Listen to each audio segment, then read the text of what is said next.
Vinde, Espírito Santo, vinde por meio da poderosa intercessão do Imaculado Coração de Maria, vossa amadíssima esposa. Espírito Santo, vinde por meio da poderosa intercessão do Imaculado Coração de Maria, vossa amadíssima esposa. Vinde, Espírito Santo, vinde por meio da poderosa intercessão do Imaculado Coração de Maria, vossa amadíssima esposa. Amém. Vamos sentar. Obrigado pelas orações. Para quem está com a palavra de Deus e quer acompanhar o primeiro trechinho, a primeira palavra que eu quero comentar, né? Tem Mateus, capítulo 1, versículo 22 e 23, que diz assim: tudo isso aconteceu para que se cumprisse o que o Senhor havia dito pelo profeta. Eis que a virgem conceberá e dará à luz um filho, e o chamarão com o nome de Emanuel, o que traduzido significa Deus está conosco. Quando a gente pensa sobre isso, Deus está conosco. É difícil às vezes a gente compreender isto, viver isso de uma forma que seja real. Quando eu falo e chamo ele de Emanuel, ele é aquele que caminha conosco. É a mesma coisa que eu posso dizer, eu posso repetir. Isso me chama por uma intimidade que eu posso dizer: ele é o meu refúgio, ele é a minha fortaleza, ele é a minha segurança. E se a gente for mais íntimo, a gente vai falar: ele é o meu amor. Ele é tudo que eu tenho. Né? Então, é essa intimidade. A intimidade de um Deus que quis vir assumir a nossa vida.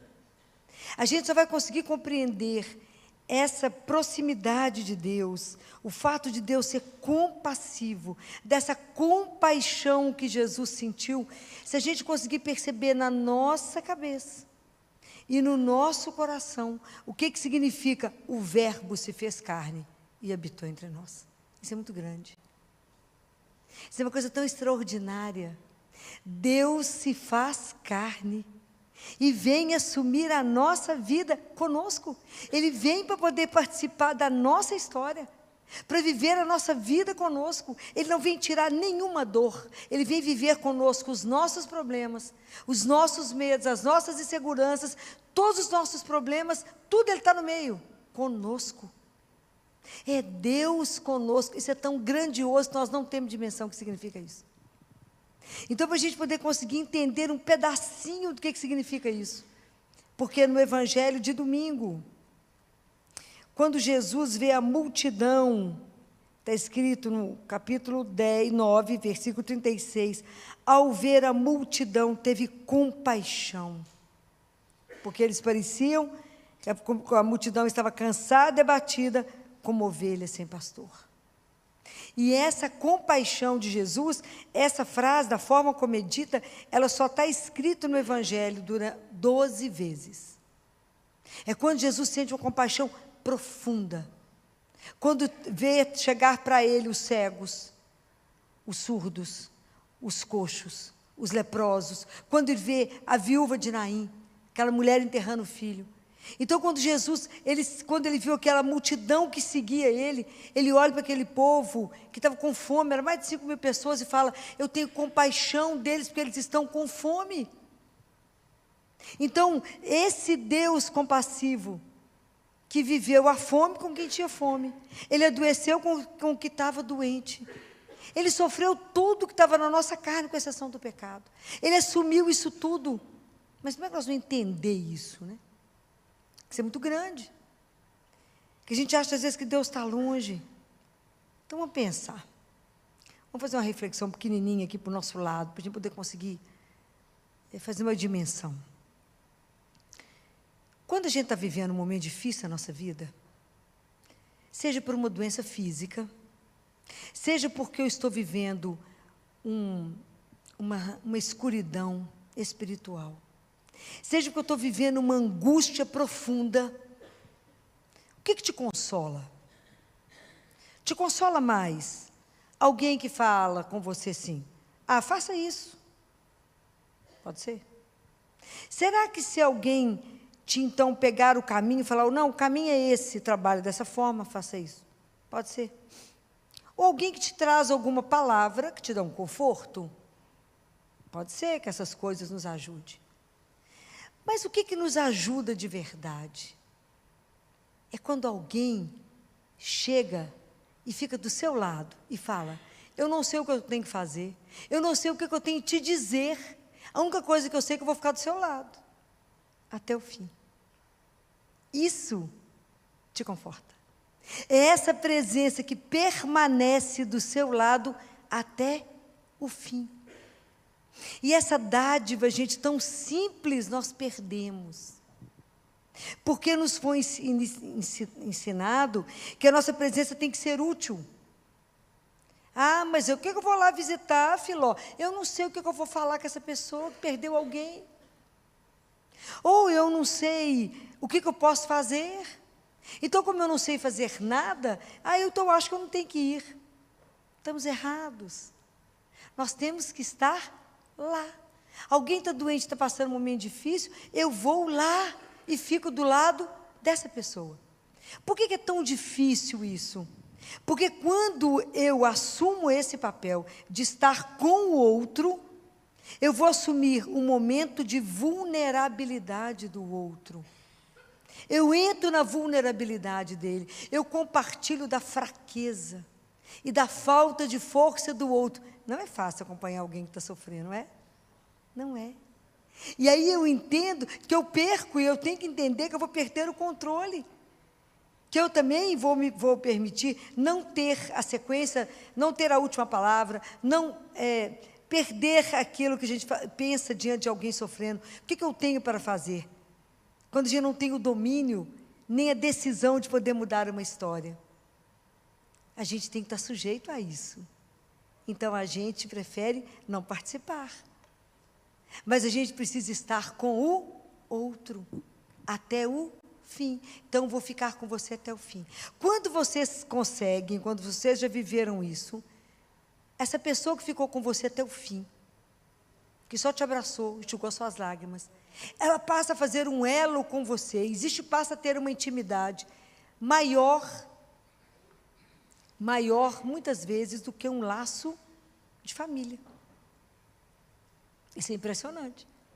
Porque aquela pessoa que passou a viver com você, entrou um momento na sua vida onde você estava completamente fragilizado e ficou ali não para te destruir, mas para te sustentar até o fim. Essas pessoas são exatamente a nossa fonte de força e de uma nova esperança. São essas pessoas que falam, nada, tem uma saída. Tem uma saída. É isso que a gente tem abandonado. Então, quando Jesus sente compaixão, essa reflexão pequenininha que eu estou trazendo para vocês, é para que a gente consiga começar a compreender que é um Deus compassivo. É um Deus que fica conosco na nossa miséria, que envolve a nossa vida miserável de pecado, abraça essa vida para transformá-la. Ele permanece conosco quando a gente está no chão. Ele assenta do nosso lado, Ele não nos abandona, isso é uma das coisas mais extraordinárias. Esse é o Deus compassivo, que olha para a nossa miséria e o coração dele quebra. É profundo demais isso em Deus, e isso é determinado por um verbo em grego, que quem que sou eu para falar em grego, não sei, mas é uma frase que é muito além dessa empatia superficial que nós temos, ou de uma tristeza de ver uma determinada situação. Isso é algo extremamente profundo que Jesus sente. E isso é dito somente 12 vezes, porque isso é um mistério. Imagina, isso fez com que Deus descesse. Ele assumiu a nossa carne. O verbo se fez carne e habita entre nós. Gente, não tem dimensão que aquele Deus fez por nós. Então, quando Ele assume a nossa história, a nossa vida, para transformar. Então, quando Jesus diz assim, sede misericordiosos, sede compassivos, como meu Pai é. Por que a gente não consegue ser? É porque, na verdade, se a gente tiver coragem de olhar de verdade para Jesus, com a nossa miséria, com a nossa história, nós vamos observar que nós somos muito mais competitivos do que compassivos. A gente compete por tudo, até pelo sofrimento, até pela dor. Estou sentindo uma dor, porque você não sabe da minha dor, né? Você não sabe da minha dor. Isso eu já falei com vocês, né? A gente tinha criança, as siamesas, quando operaram, quando elas foram separadas e, né, perderam algumas coisas, elas disputavam quem ficou com mais sonda. Quem ficou com mais sonda era mais desastre. Mas eu tenho mais do que você. Então, por que Deus é a única pessoa compassiva? Por quê? Porque Ele não precisa competir conosco. Ele é o completamente outro. Então, quando Jesus lança isso para nós, é para que a gente possa ser transformados. É para que a gente possa aprender de verdade dele quem somos. É para que a gente possa de verdade ganhar um outro ego e uma outra identidade. É preciso que a gente tenha coragem de ver o nosso ego tão competitivo. Ter a coragem de nos desnudar e falar: Jesus, eu estou competindo em tudo.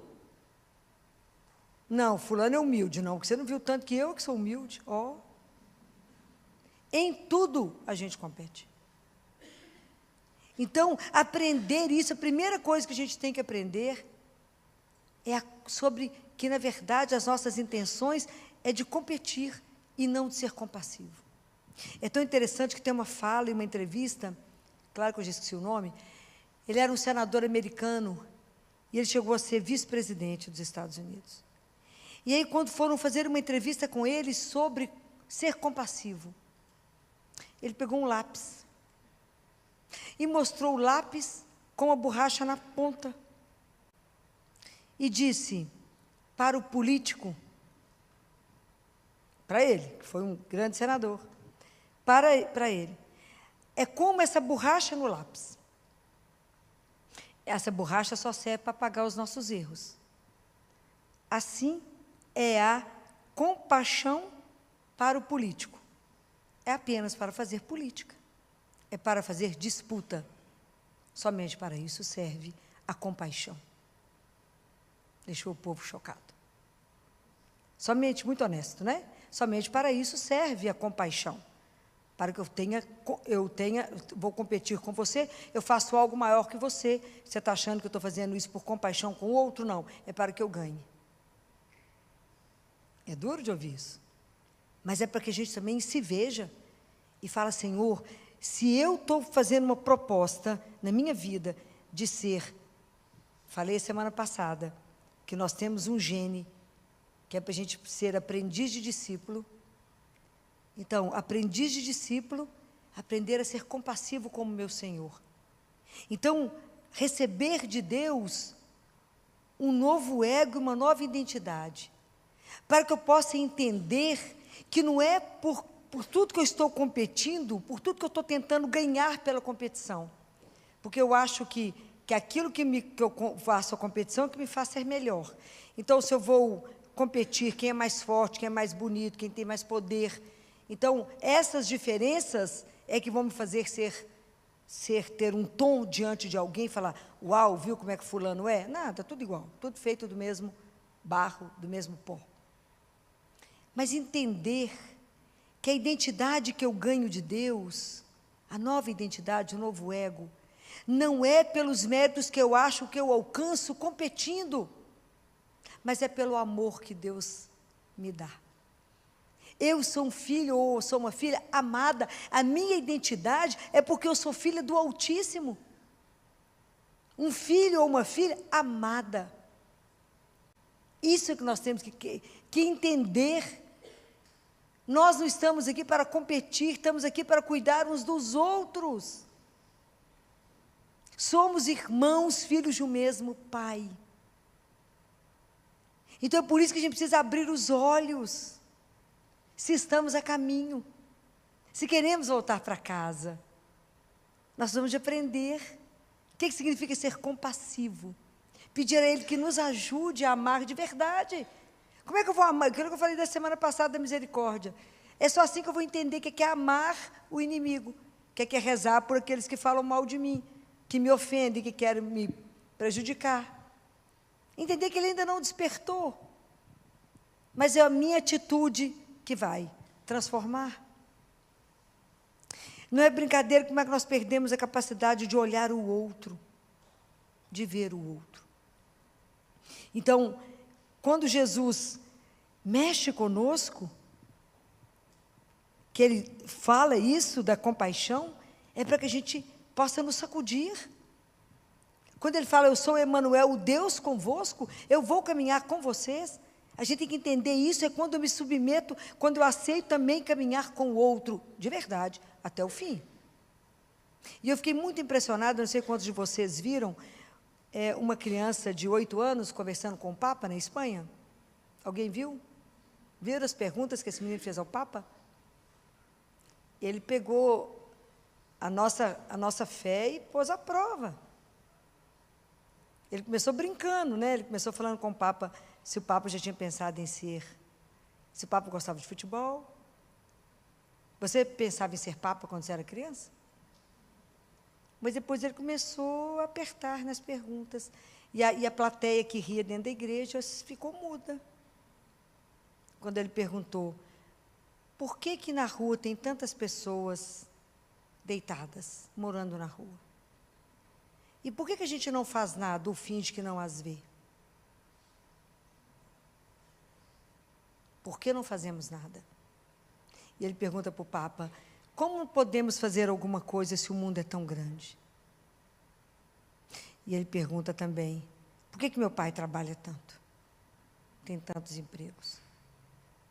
E ele pergunta, Deus é que quis que viessem pessoas ricas e pessoas pobres?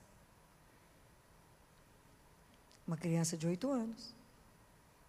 Fez com que a gente tivesse vergonha da forma como a gente vive como cristão. E hoje eu trouxe para vocês, e é para mim também, sobre ser compassivo. Sobre nunca vamos ser compassivos como o Senhor, porque Ele é o único verdadeiro, porque Ele não compete. Ele não precisa competir. Mas a gente aprender a ter esse coração misericordioso, a ter esse olhar para o outro, a estar junto do outro. E aí eu trouxe para vocês, eu não sei quantos de vocês tiveram a oportunidade de ler, e eu separei um trecho. Algum de vocês leu a encíclica do Papa Leão XIV? Essa que ele escreve agora, Magnificat Humanitas. Alguém leu? Estão perdendo, eu preciso ler. Eu passo para você, eu tenho ela em PDF, vou deixar no meu Instagram, se alguém quiser ler. Mas eu separei um trecho, porque eu achei que casava com o que a gente estava discutindo aqui. E ele fala assim, cuidemos das relações. Numa época que tende a acelerar e a fragmentar, a carne humana continua a pedir para ser cuidada e reconhecida por mãos capazes de ternura. A vida humana não vive sem ternura, sem cuidado. Nós temos nos abandonado. Esses dias rezando o terço, semana passada, eu chamei 3 pessoas para rezar. Fiquei muito assustada de ver as 3 pessoas sozinhas. Uma delas operada de coluna com dificuldade de acender uma luz. Fiquei muito impressionada. Fiquei muito triste quando eu vi isso. E ele fala isso, a carne continua a pedir para ser cuidada e reconhecida por mãos capazes de ternura, por mentes atentas. Atenta, não é julgar o outro no esporte sem perceber que está faltando a corda. Mentes atentas e por palavras bondosas. Isso é para a gente pensar, gente.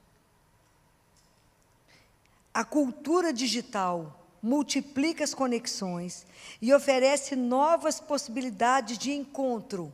E é mesmo, é espetacular. Mas ele diz, no entanto, o coração humano conserva uma necessidade inalienável de proximidade. Emmanuel, Deus conosco. Acabei de falar. Olha o que o Papa diz. Nós precisamos de estar juntos uns dos outros. Sozinhos nós vamos morrer de tristeza. Convido a preservar os lugares e os momentos em que a presença física continua a ser decisiva. A mesa partilhada. Comer junto é tão bom, porque a gente não vive só, a gente não se alimenta só daquilo que a gente come, mas a presença das pessoas que estão na mesa. A comunidade cristã que se reúne, como estamos aqui. A visita a quem está só. Às vezes nós temos um vizinho de porta que está lá sozinho. Vai à padaria, pergunta para ele, quer um pão quentinho? Ou traga para ele. Traga alguma coisa. Faça um afago no coração de alguém. A gentileza não precisa de pedir, né? A visita a quem está só, o serviço aos pobres. São sinais de uma humanidade que continua a acreditar que cada corpo é templo do Espírito e casa de Deus. E é precisamente esta aliança entre glória e fragilidade. Não foi o que acabamos de dizer? Imagina, Deus que vem até nós, que se faz com que cada um de nós seja morada nesse lugar que é absolutamente frágil, que torna o critério para avaliar os modelos antropológicos propostos pela cultura atual. Não podemos substituir o homem. Ninguém pode substituir o afeto, a ternura, o cuidado, o olhar, o estar junto. Foi isso que Jesus nos ensinou quando Ele encarna e o Verbo se faz carne e vem habitar entre nós. E Ele foi movido pela compaixão por nós. Hoje Ele olha para cada um de nós aqui e sente compaixão das nossas dores, da nossa tristeza, da nossa angústia, dos nossos medos, da nossa falta de coragem de dar um passo, do nosso medo de Deus, do nosso medo de assumir a nossa atitude cristã e de verdade de viver uma vida que incomode, de verdade viver o Evangelho, de verdade se comprometer com o outro, de brigar pelo outro, pelo aquele que não sabe nem que tem voz, nem que tem vez. Isso Deus espera de nós, porque é através de nós que Ele age no mundo. Mas temos que estar abertos para que Deus possa trabalhar conosco e através de nós. É em Cristo, através de Cristo, que nós podemos trazer a mudança para o mundo. E mostrar que o nosso Deus é vivo, e aquilo que Ele viveu, aquilo que Ele veio trazer, o Emmanuel, o Deus conosco, é real. Como é que eu posso mostrar que isso é real? Me fazendo presente para você. Estando presente para você. Eu estou aqui, não sei fazer nada, mas eu estou aqui com você, de mão dada, até o fim. Eu não sei falar nada diante de uma perda, eu te abraço e choro com você. É isso. É gente cuidando de gente. Porque o Senhor deu o modelo, Ele veio até nós. E nunca mais foi embora. Permanece conosco. Esses dois trechos do Evangelho me puseram muito a pensar na minha atitude, na minha vida cristã. E por isso trouxe para dividir com vocês que precisamos de verdade fazer um caminho de conversão. Isso aqui é para trabalhar a nossa conversão. De verdade, alguém olhar para nós e saber que somos cristãos, não porque eu falei, mas porque as minhas atitudes revelaram o Deus que eu creio. E que me deu o exemplo, me deu o modelo, e eu preciso seguir. Que Nossa Senhora, nessa noite, interceda por nós. Ela que, assim que teve a notícia de que Isabel estava grávida, e ela estava grávida, ela foi servir. Então, que Nossa Senhora interceda por nós junto a Jesus, para nos dar a graça, né? De verdade, de não ter medo de Deus, de não ter medo de entregar a nossa vida e de verdade sair das nossas ilusões que somos alguma coisa, da ilusão que somos diferentes e melhores do que alguém. Imagina, somos absolutamente nada. Mas que a gente possa se colocar de verdade para viver o Evangelho do amor. A maior força capaz de mudar uma humanidade. Então, que Nossa Senhora se compadeça de nós, como filho dela. Olhe para a nossa miséria. Interceda para que a gente consiga as graças necessárias. Para que a gente saia de aprendiz de discípulo, que a gente possa se tornar um discípulo fiel do nosso Senhor Jesus Cristo. Louvado seja nosso Senhor.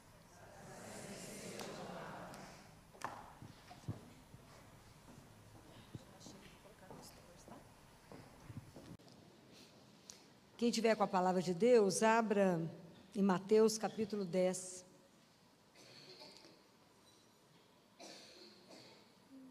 Versículo 28. No Evangelho de domingo, Jesus nos faz 2 convites. Ele fala assim: não temais os homens, e fala: temei a Deus. Ele faz 2 convites para nos mostrar a diferença que existe entre uma coisa e outra. O medo é uma coisa que sempre fez parte da nossa vida, desde criança.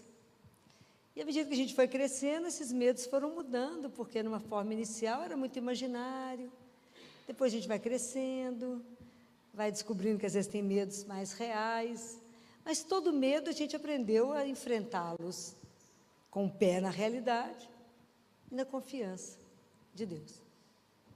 Mas hoje em dia existe um medo diferente. Está existindo um medo mais profundo. Existe um medo que tem gerado uma angústia muito grande, que é como se fizesse um vazio existencial. Há um medo. Esse medo é um medo de que talvez não exista nada além daquilo que a gente está vivendo, que a esperança é uma bobagem, que não há nada para esperar. Isso é influenciado pelo mundo que nós estamos vivendo. A gente vive num mundo que é de cultura nihilista. Então é um mundo absolutamente pagão. E que do seu lado, se você observar as pessoas que você trabalha, as pessoas que você convive, quantas de verdade creem em Deus?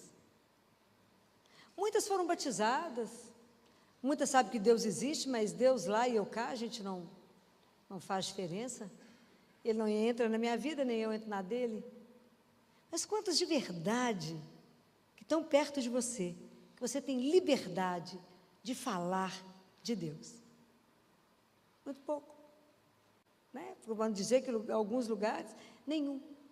Então, aquilo que vai vivendo no seu lado, que vai conduzindo as pessoas para um outro tipo de caminhada, vai gerando um vazio existencial. Então, um medo existencial, uma insegurança com o amanhã, uma insegurança com a falta de consciência do que é vida. Então, fica as pessoas vivendo uma angústia. E a angústia, muitas vezes, levando a tomar muito remédio. Mas é por um buraco dentro da alma que elas nem sabem o que é. Chama-se ausência de Deus. Mas, por outro lado, nós que cremos, o domingo, Jesus nos desafia mais uma vez para o nosso testemunho. Nós somos cristãos, e cristão vai ser um grupo pequeno. Jesus começou com quantos? 12. Nós sempre seremos um grupo muito pequeno, a gente não precisa ter medo. Hoje nós somos um grupo muito reduzido no mundo, e vamos ser um grupo pequeno. Não precisamos ter medo. Isso é o que Jesus diz. Se vocês olharem na Bíblia, tem 366 vezes. Não tenhais medo. Temei aquele. Quando ele fala de temer aquele que é o Senhor, não é o temer de ter medo de Deus, senão não tem coerência com aquilo que Jesus revelou, que ele revelou um Deus que é Pai, de amor bondoso, carinhoso. Esse é o Deus que a gente crê. O temor é o princípio da sabedoria, está escrito na Bíblia. O temor é uma reverência, um respeito àquele que é o Senhor. De tudo, o onipotente. Aquele que é o Senhor da vida e que o mundo está sobre a mão dele, mas o povo não sabe. Então, o temor a Deus, ele é o princípio da fé, é o sinônimo de fé. Eu creio em Deus, e se eu temo, se eu tenho respeito a Deus, se eu sei na mão de quem eu estou, medo de que eu tenho. Se para quem tem temor a Deus, não cabe medo. Então, por que a gente caminha com tanta insegurança? Por que ficamos tão ansiosos? Enquanto as pessoas numa ansiedade, preocupados, aflitos. Mas eu estou aflito com amanhã, estou aflito com o que vai ser de mim, com o que eu vou fazer, como é que vai... Falei, mas você crê em Jesus? Creio, mas então tem uma coisa errada. Tem uma coisa desconectada. Se você crê de verdade, pois você é filho único, porque Ele te ama como ninguém, então tem medo de quê mesmo? De nada. Ah, mas se Ele não escolher aquilo que é bom para mim? Porque você não confia. Porque a gente, quando sabe que Ele nos ama, o que Ele vai dar de errado para você? Nada. É só você pensar em você com um filho. Você vai escolher alguma coisa de ruim para um filho? Nunca. Nunca. Assim é Deus conosco. Enquanto a gente não se convencer que a gente é filho único, amado, cuidado, a gente vai sempre ter medo, ter insegurança. Eu já falei com vocês que a nossa âncora na vida chama-se amor de Deus. Eu sou uma pessoa amada. Acabou. O dia que vocês descobrirem isso na vida de vocês, ninguém vai cercar vocês. Vocês vão começar a perceber como é que Ele cuida.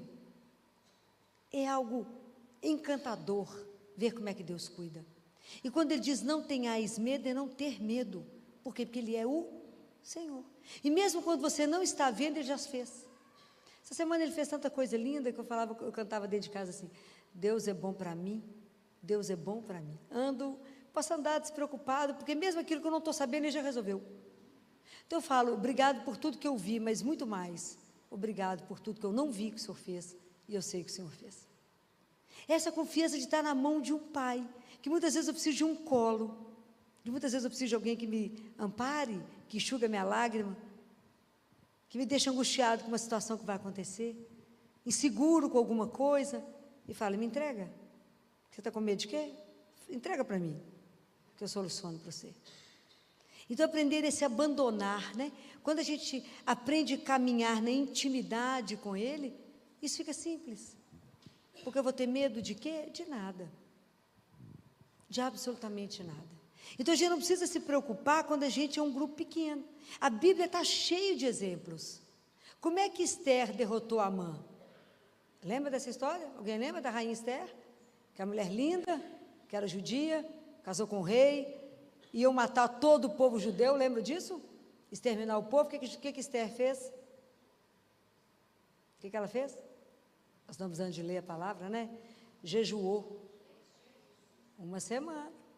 Jejuou, orou com a turma dela, que eram as mulheres todas ficavam com ela, se arrumou lindamente, e o rei ficou enfeitiçado com a beleza dela, falou, fala o que você quer, Esther. Ela falou, não, só quero te convidar para jantar comigo. Porque Deus ainda tem os planos inteligentes, né? Salvou todo o povo judeu. E tem tanta história maravilhosa na Bíblia. Uma das que mais me deixa encantada é a história de Gedeão, do século 12 a.C. Lembra dessa história? Reis? Primeiro Reis? Não? Ninguém conhece essa história? Gedeão era um líder, um guerreiro de Israel. E eles estavam em guerra. E Deus, ele rezando, falou com Deus, aqui eu tenho 30 e tantos mil homens para a guerra. Deus falou, não, mas Gedeão é gente demais. Senhor, mas você ouviu o tanto que tem lá? 30 e tantos não é nada. Não, Gedeão, pode mandar 20 mil embora. Mas, Senhor, você ouviu quantos tem? Gedeão, se eu deixar vocês lutarem com 32 mil, vocês vão achar que vocês ganharam por causa de vocês. Vocês vão entender que é a minha presença. Manda embora, Gedeão, 10 mil, vai ficar só com 10 mil. Senhor, Gedeão. Gedeão, agora desce lá no acampamento para você conhecer como é que é os inimigos. Hein, Senhor? Vai lá, Gedeão, de noite. Se você tiver com medo, chama alguém, mas eu vou descer com você, Gedeão. Na dúvida, o que vocês acham que ele fez? Chamou um companheiro. A gente não acredita, né? A gente não acredita que ele vai junto, né? Gedeão, eu vou com você, Gedeão, mas se você tiver dúvida, leva o companheiro. Lá foram eles para poder verificar. Subiram apavorados com um tanto de gente. Senhor, só viu a quantidade? Vi, Gedeão. É muita gente, 10 mil é gente demais. Não dá, Senhor. Gedeão, eu estarei junto. A gente não entende isso. Aí Deus falou com ele assim: Gedeão, manda os seus homens aqui para tomar água, e os que agacharem diante desse rio para tomar água, como um cachorro, ficarão. Quantos ficaram? 300. Gedeão queria a morte, né? Para lutar. Gedeão, agora vocês vão fazer o seguinte. Deus deu estratégia. Mostrou o acampamento. Cada vocês, os 300, vocês vão se colocar em pontos estratégicos que o Senhor mandou. O que eles tinham? Uma trombeta e uma tocha de luz. Puseram fogo, só assim. Só. Então, ao sinal de Gedeão, as trombetas vão tocar. O povo do acampamento acordou apavorado, que parecia que estavam invadidos, que estavam no vale, e eles em cima tocaram a trombeta, e a luz, eles acordaram apavorados, com as espadas, mataram uns aos outros. Tinha quantas espadas? Uma de Gedeão, que levantou e falou: venci. Ele não, Deus nele. Fizeram o quê? Nada. Mas para a gente chegar nisso, é um chão de falar: o Senhor fará. Eu posso confiar nele. Ele não negará. Mesma coisa de Davi e Golias. O que Golias falou com Davi? Vem cá que eu vou pegar sua carne, ser um frango, eu sou um gigante, e vou dar para os urubus comer. Vou dar para as aves comerem. E os reis Saul falou com ele: você não dá conta, você não é capaz. É assim que o mundo fala com você? Você diante de uma dificuldade, o mundo fala: vai não, você não vai dar conta. Você não é capaz. Qual que foi a primeira atitude de Davi? Vocês lembram? Não. Davi colocou as mesmas coisas que o Golias colocou. Se armou, colocou uma armadura, pegou arma, aí descobriu que não conseguia andar. É igual quando a gente quer fazer as coisas que o mundo faz, para poder vencer as coisas. A nossa regra é outra, porque nós somos cristãos. Qual é a nossa regra? Oração. A nossa regra é outra. Nós não vamos lutar com o mundo, com as armas do mundo. A nossa arma é outra. Porque somos cristãos. Hoje uma mãe me perguntava angustiada: como é que eu vou falar com a minha filha de 12 anos que ela não vai beijar a boca agora? Explica para ela: porque somos cristãos. Esse é o nosso argumento. Porque somos cristãos. Você não é do mundo. Porque somos cristãos. Não é agora que você vai começar. Ou nós nos assumimos, ou nos posicionamos, ou vamos ficar igual a qualquer pagão. Nós temos que fazer diferença. Muito bem. Aí Golias desistiu, e falou Davi desistiu de colocar tanta armadura, e falou: eu vou, então, do jeito que eu posso ir. Com o que ele foi? Ele falou: vocês podem vir com tudo, e eu irei com o que ele foi? E eu irei com o nome do Senhor. Ah, que poder é esse? O dia que a gente acreditar, nós vamos ter medo de quê? De nada. Nada poderá ameaçar seu coração. Nada poderá deixar seu coração, as pernas bambas, porque você sabe na mão de quem você está. O único que sabe quantos fios de cabelo na cabeça nós temos. O único que sabe tudo que te angustia hoje. O único que sabe por que você está angustiado, aflito, nervoso, ou alegre, ou preocupado. O único que sabe. E o único que tem a solução. Isso é espetacular. E eu não sei se vocês leram alguma coisa de um cardeal que vai ser santo. O processo de beatificação dele já está em andamento há alguns anos. Eu já falei dele aqui algumas vezes. Se chama François Xavier. Alguém já leu? Tem um dos livros dele que eu sugeria que vocês lessem, porque ele é fininho, não sei se custa R$10. Tudo de Deus é bom e barato. Chama 5 pães e 2 peixes. Ele era arcebispo em Xangai, e era um arcebispo espetacular, quando o comunismo chegou lá. Além de fechar as igrejas, pôr fogo em tudo, ele foi preso. E ele foi preso, não sei se 9 ou 11 anos. Inicialmente, ele teve várias fases, mas inicialmente não tinha janela na cela, no local onde ele estava. Muito bem. E ele passou por várias fases, internou algumas vezes, morto, né? E ele conta, esse livro é interessantíssimo, porque ele fala que todos nós temos 5 pães e 2 peixes. E ele vai explicar. O livro é fininho, mas cada frase é um soco no seu estômago, porque ele é espetacular. E ele fala, você crê em Deus por Deus ou porque você quer as obras de Deus? É as obras ou é por causa dele? É espetacular. Então vale a pena ler. Ele foi libertado, e tudo dele era com Nossa Senhora. Ele foi libertado num dos dias de Nossa Senhora, e trabalhou depois com João Paulo II, porque o cara era um fenômeno, era amigo pessoal de Bento XVI, e quando ele morreu de câncer, Bento XVI começou o processo de beatificação dele. O dia que vocês lerem, pelo menos esse livrinho dele, vocês vão entender. Ele celebrava na palma da mão, dentro da cela, né? Então vocês vou deixar só água na boca para vocês poderem entender quem foi François Xavier. E esse homem um dia estava arrumando 5 pães e 2 peixes. Nas Paulinas eu tenho certeza que tem. Um dia ele arrumando a cama na cela, Deus escutou Jesus falando com ele assim, François, você é muito rico. Imagina, tinha nada, tinha uma cama para dormir, e que não era dele. Sou, Senhor? Muito rico, tinha nada, né? Levaram tudo. Tinha nem Bíblia mais. Mas se o Senhor está falando, eu sou.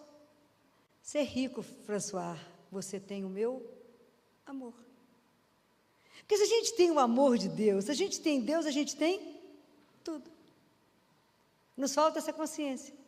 Então, numa das fases dele, que ele estava preso ainda, o guarda que foi tomar conta dele era católico. Ele preso. E esse guarda ficou amigo dele demais. Né? Ele foi conquistando, ele era uma coisa encantadora, e ele foi conquistando. E esse guarda, por fim, facilitava para os seminaristas entrar na cela dele para ter aula. Ele dava aula escondido, 11h30 da noite. Ele ordenou vários padres, 11h30 da noite, terminava a ordenação à 1 da manhã. Diz ele que foram as ordenações mais longas. Imagina, os padres foram ordenados dentro de uma cela. Espetacular. Esse homem saía com ele para levá-lo para dar unção aos pobres, aos doentes, batizar, tudo escondido. Saiu os 2 de madrugada, porque ele estava preso. Como é que Deus cuida? Ele fala, o inimaginável. Deus colocou para cuidar de mim alguém que era católico. Tudo escondido, claro. Quando o comunismo era tudo escondido. E que esse homem tinha que fazer relatório. E por fim, esse guarda falou, eu vou fazer mais relatório do senhor, não. Ele falou, meu filho, senta aqui, se o senhor não fizer relatório, eles vão trocar você, e se colocar outro, como é que eu vou continuar minha evangelização? Então eu vou fazer uma coisa. Ele falou, mas eu não sei o que eu escrevo do senhor. Então fica atento, eu faço o relatório, François fazia, eu faço o relatório, você copia e assina, para que você continue comigo. E foi assim, até ele poder ser liberto. Então, porque Deus tem situações e faz coisas que ninguém pode imaginar que Ele faz. Por que Ele faz? Por amor. Então, o que nos falta? Diante desses pequenos exemplos que eu disse para vocês, o que te falta? Confiança. Por que você não confia em Deus? Porque você não o conhece. Por que você não o conhece? Porque sua vida de oração é sofrível. Porque você não tem vida de adoração eucarística, eu estou mentindo. Você não lê a palavra, você não tem Eucaristia diária. Então, como é que eu vou confiar num estranho? Não vou. Compreende o impasse que a gente fica? Então, enquanto a gente for cristão de domingo, da missa de domingo,